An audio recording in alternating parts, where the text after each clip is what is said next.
गुरुदेव और माँ गायत्री के चरणों में कोटि कोटि नमन। एक बार गुरुजी से शिष्य ने पूछा कि लोग अक्सर कहते हैं उपासना के लिए ना तो समय मिलता है, ना ही उचित स्थान मिलता है। छोटे छोटे घर हैं, वहाँ कई लोग रहते हैं, पूरा परिवार है। ऐसे में उपासना व जप के लिए एकांत में समय नहीं मिलता है, फिर क्या करें? शिष्य ने जिज्ञासा प्रकट की। तब गुरुदेव बोले, ये तो आज की बहुत गंभीर समस्या है, लेकिन इसका समाधान भी बड़ा सरल है। उपासना के लिए साफ सुथरा एकांत स्थान में आसन लगाकर एकाग्रचित होकर बैठने की सुविधा हो तो फिर बात ही क्या है।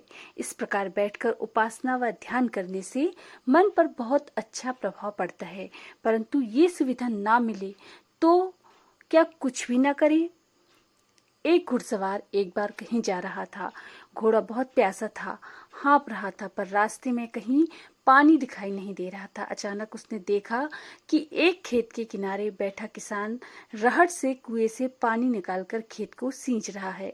बैल चल रहे थे, रहट की माला नीचे जाती थी, पानी लेकर ऊपर आती थी। पानी नीचे गिरकर नाली में होकर खेत में पहुंच जाता था। रहट चलने से ची ची की आवाज हो रही थी। उसने घोड़े को पानी पिलाने के लिए आगे बढ़ाया। घोड़ा रहट की आवाज से डरकर पीछे हट गया। उसने फिर प्रयास किया, वह फिर पीछे हट गया। वह सवार लगातार पकड़कर घोड़े की जो लगाम थी उसको खड़ा हो गया। थोड़ी देर बाद किसान ने कहा, खड़े क्यों हो? घोड़े को पानी क्यों नहीं पिलाते? सवार बोला, ये चींची बंद हो जाए तो पानी पिलाऊं। इस पर किसान हंसा और बोला, अरे ये चींची बंद हो जाएगी तो पानी भी बंद हो जाएगा, फिर क्या पिलाओगे? अगर पिलाना है तो इसी चींची में ही तुमको पानी पिलाना पड़ेगा। तो ये बात तत्व की है। गुरुदेव बोले, जगह की नहीं है, शोर की नहीं है, सारा परिवार उसी कमरे में रहता है, सब जगह चींची हो रही है। पर यदि उपासना आपको करनी है, साधना करनी है, ध्यान करना है, जप करना है, तो इसी चींची में करना होगा। बच्चों की चींची में ही मन के घोड़े को पानी पिलाना पड़ेगा। जहाँ भी हो, जैसे भी हो, जिस स्थिति में हो, हर समय गायत्री माता को ध्यान में रखो। बस में, ट्रेन में, कारखाने में, बाजार में, घर में, हर समय चींची के बीच इसका ध्यान करो। जब भी समय मिले जप करो। यही सच्ची गायत्री उपासना है। तब एक शिष्य बोला, गुरुदेव ये तो बड़ा ही कठिन कार्य है। कहना तो सरल है पर करना असंभव सा लगता है। शिष्य ने आशंका व्यक्त की।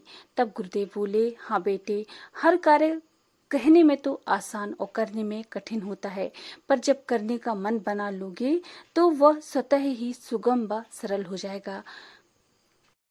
अच्छा, भक्त प्रहलाद के बारे में जानते हो? उससे अधिक विषम परिस्थितियां किसके समक्ष रही होंगी? कहाँ एक छोटा सा बालक और कहाँ वह सर्वशक्तिमान सम्राट, जिसके भय से मनुष्य नहीं जीव जंतु तक कांपते थे। सारे राज्य में भगवान का नाम लेने पर मृत्युदंड देने का विधान था। लोग हर समय हिरण्यकश्यप नमः का ही जप करते थे।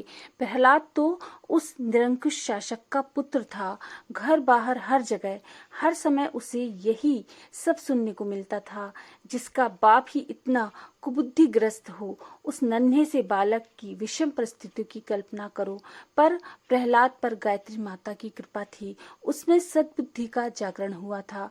उसने विवेक और विचार करके अपने पिता की क्रूरता की निस्सारता को समझा था और ईश्वर भक्ति के सच्चे मार्ग पर चल पड़ा था। उसके दृढ़ निश्चय को क्या कोई डिगा सका था? नहीं। उसके पिता की समस्त क्रूर शक्तियां भी उसे विचलित नहीं कर सकी और अंत में विजयी किसकी हुई? सद्बुद्धि की। तो बेटे, प्रयास तो करना ही होगा। चींची और चिल्लपों के कारण यदि कुछ भी ना किया गया तो फिर केवल पछताना ही पड़ेगा। ये तो हो सकता है कि प्रहलाद की भांति पूर्ण सफलता ना मिले, पर कुछ ना कुछ लाभ तो अवश्य होगा। तो इस तरह गुरुदेव के सुझाव को मानकर शिष्यों को हर समय गायत्री का जप करना चाहिए, हर परिस्थिति में। अगर आपको ये जानकारी पसंद आई हो तो प्लीज़ लाइक करें, शेयर करें, सब्सक्राइब करें मेरे चैनल को। धन्यवाद।